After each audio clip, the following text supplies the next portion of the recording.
मी महेश जाधव, तंत्रज्ञान समन्वयक, नानाजी देशमुख संजीन प्रकल्प. आज आपण आलेलो आहे पोखरा प्रकल्पातल्या क्षेत्रामध्ये, गाव भाळगिणी, तालुका मलकापूर. आणि आज आपले शेतकरी मित्र इथं आलेले आहेत. दादा, आपलं नाव? शिवाजी खोडके. बरं, या पद्धतीत तुम्ही काय म्हणता? शून्य मशागत तंत्रज्ञान.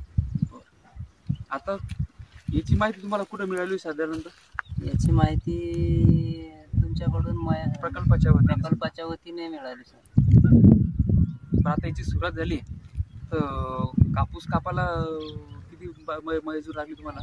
2.5 एकराला 2 मजूर लागले. बरं, तर मला सांगा, कापसाचे हे जवळून घेतला म्हणजे थोडा, कापूसाचे कुठल्या उपटणं सोपे आहे का कापणं सोपे आहे? कापणं सोपे आहे. कापणं सोपे आहे. उपटायला 6 मजूर लागले असते, हे 2 मजुरात काम झाले. बरोबर. आता तुमची ठिबकची नळी तशीच ठेवलेली आहे आपण, आणि त्याच्याऐवजी आपण मक्का लावलेली. तर मक्कामध्ये आता कोणतं तणनाशक वापरलं काय शेतात? नाही, आतापर्यंत नाही वापरलं.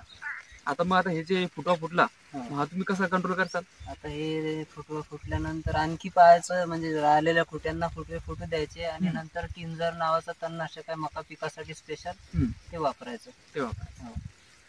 बरं, आता ह्या अनुभवातून तुम्हाला काय बोध झाला की आज तुमची मक्का वेळेत उगून आली? हो, म्हणजे बाकीच्या शेतकऱ्यांपेक्षा कमी वेळेत उगवली आणि खर्च पण कमी झाला.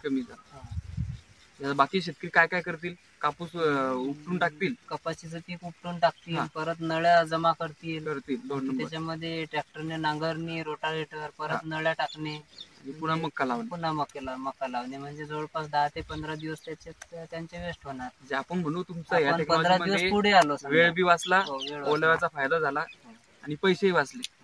पैसे पण वाचले. आता हे शून्य मशागत आहे सेंद्रिय कार्बन वाढवण्यासाठी. आता हे किती क्षेत्रावर केलेलं आहे आपण?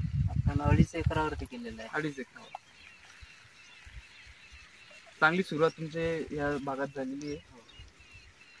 नानाजी देशमुख संजीवनी प्रकल्पातर्फे आपले हार्दिक स्वागत. तर ही पद्धत तुमच्या भागातच आहे, बुलढाणा जिल्ह्यातल्या शेतकऱ्यासाठी खूप महत्वाची सुरुवात आहे की इथं आपण हे करणार आहे. तणनाशक मारलं की सर्व प्रकारचं हे येऊन जातं. खरा सेंद्रिय कार्बन तुम्हाला जागच्या जागी मुळं